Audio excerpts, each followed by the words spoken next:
bonjour à tous. Merci de regarder Kivu Morning Post TV. Bienvenue suivre l'actualité internationale. Ce maintenant, le numéro de ce 23 octobre 2025.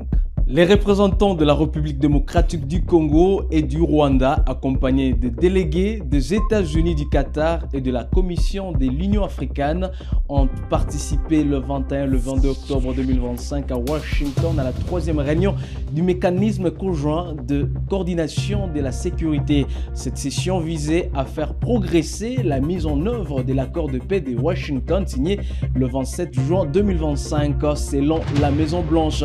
Suivons ici les explications avec Blaise Bassaboussé. Selon les communiqués conjoints, les membres du JSCM ont réaffirmé leur engagement envers l'ordre d'opération qui constitue le plan de mise en œuvre du concept d'opération CONOPS finalisé lors de la réunion du comité de surveillance conjoint le 1er octobre dernier. Les discussions ont porté sur les progrès réalisés depuis les précédentes réunions du 17 et 18 septembre et du 1er octobre, notamment dans la phase 1, axée sur l'analyse des menaces et le partage d'informations. Les partis ont également coordonné des actions concrètes en vue de neutraliser les forces démocratiques de libération du Rwanda FDLR et d'élever les mesures défensives du Rwanda afin de renforcer la stabilité régionale. Le JSCM a convenu de poursuivre le suivi des progrès et de faire le point sur les défis lors de la prochaine session prévue le 19 et le 20 novembre 2025. Les gouvernements de la RDC et du Rwanda ont à cette occasion remercié les États-Unis, le Qatar et l'Union africaine pour leur soutien au processus de paix.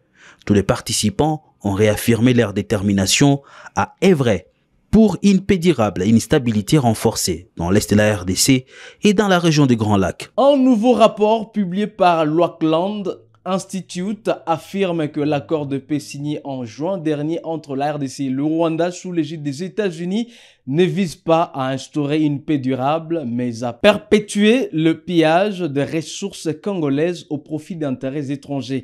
Jospin Hangui nous en parle ici.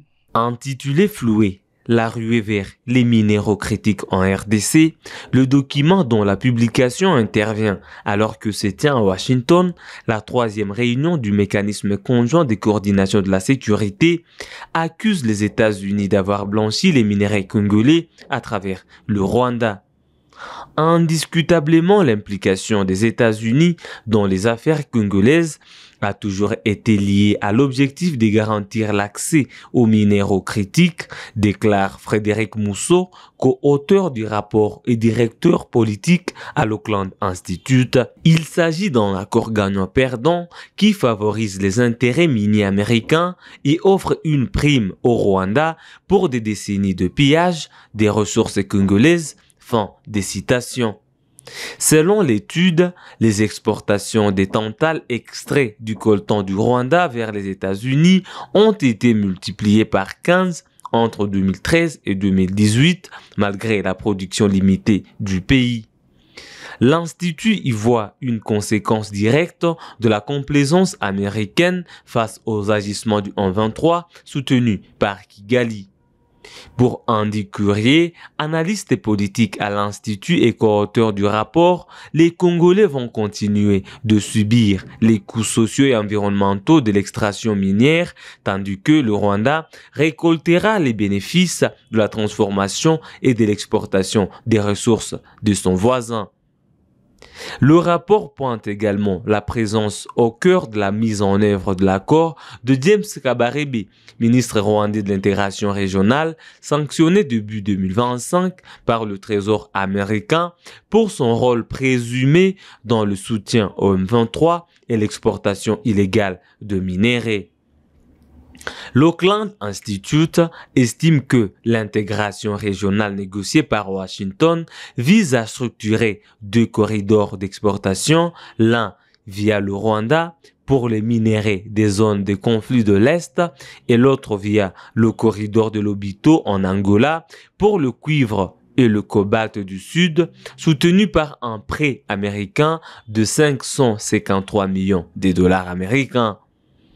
La paix et la prospérité ne viendront que lorsque les Congolais et non les puissances étrangères définiront les conditions de l'avenir du pays, conclut Maurice Carnet, directeur exécutif de Friends of Congo, cité dans le rapport. Depuis la signature de l'accord de paix, plus de 1000 civils auraient été tués dans l'est de la RDC, selon les données compilées par l'Institut qui estime que la guerre n'a jamais cessé. La publication de ce rapport intervient alors que le 21 et le 22 octobre, Washington a accueilli la 3e réunion du mécanisme conjoint RDC-Rwanda, réunissant les représentants des deux pays, des États-Unis, du Qatar et de l'Union africaine pour faire avancer la mise en œuvre de l'accord de paix de juin 2025.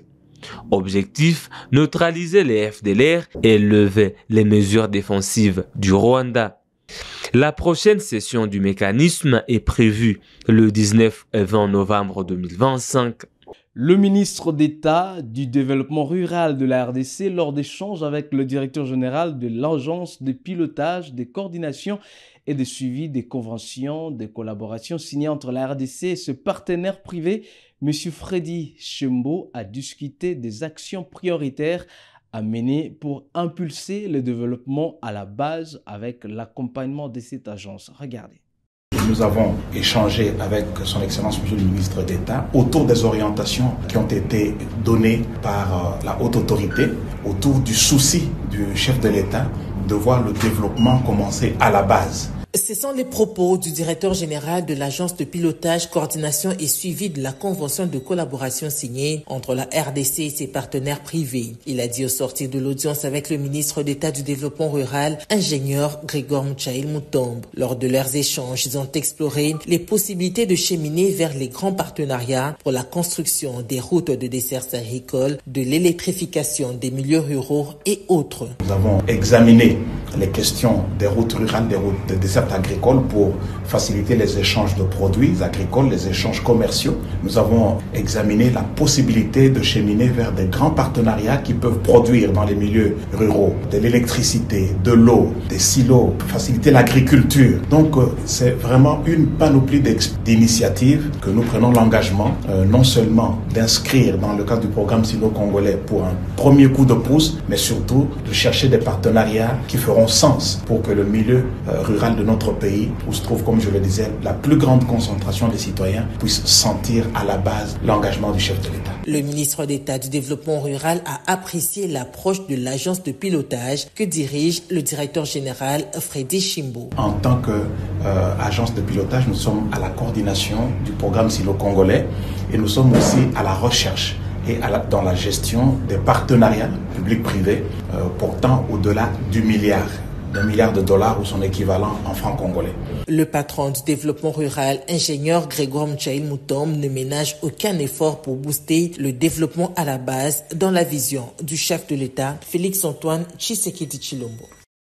Le ministre du Commerce extérieur de la RDC a plaidé ce mercredi 22 octobre 2025 pour la création de l'Organisation des pays producteurs et exportateurs de minerais stratégiques à l'instar de l'OPEP.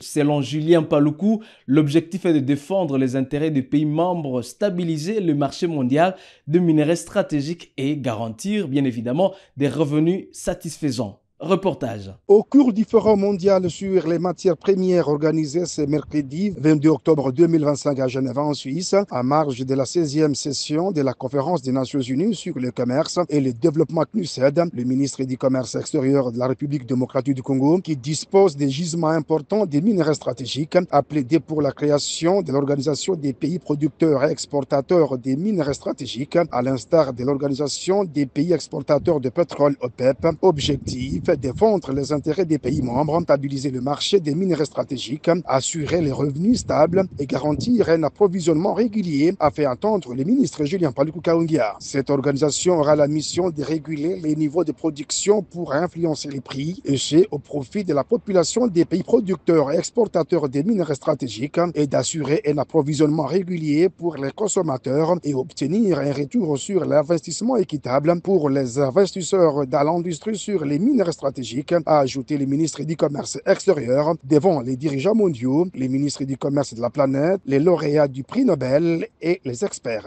Les pays producteurs de matières premières ne sont pas organisés. À l'époque les pays producteurs du pétrole ont créé ce qu'on appelle l'OPEP.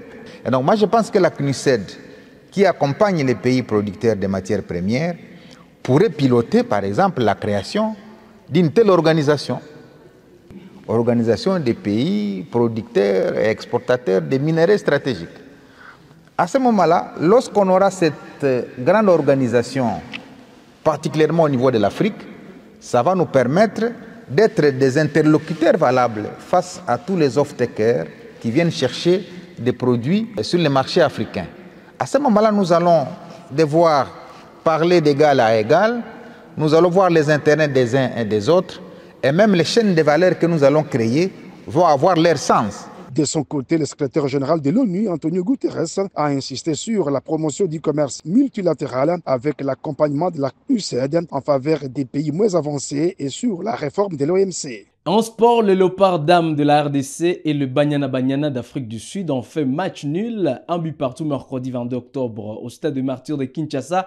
Greta Banolo a ouvert le score pour l'Afrique du Sud à la 40e minute et Ruth Kimpoi a égalisé pour la RDC à la 45e minute. Le score est resté échangé en seconde période. Le match retour aura lieu le 28 octobre en Afrique du Sud en vue d'une qualification à la phase finale de la CAN féminine 2026. Et c'est tout pour la rubrique de l'actualité internationale de ce jour. Où que vous soyez, merci de l'avoir suivi. Restez surtout avec nous pour la suite de l'actualité et à très vite.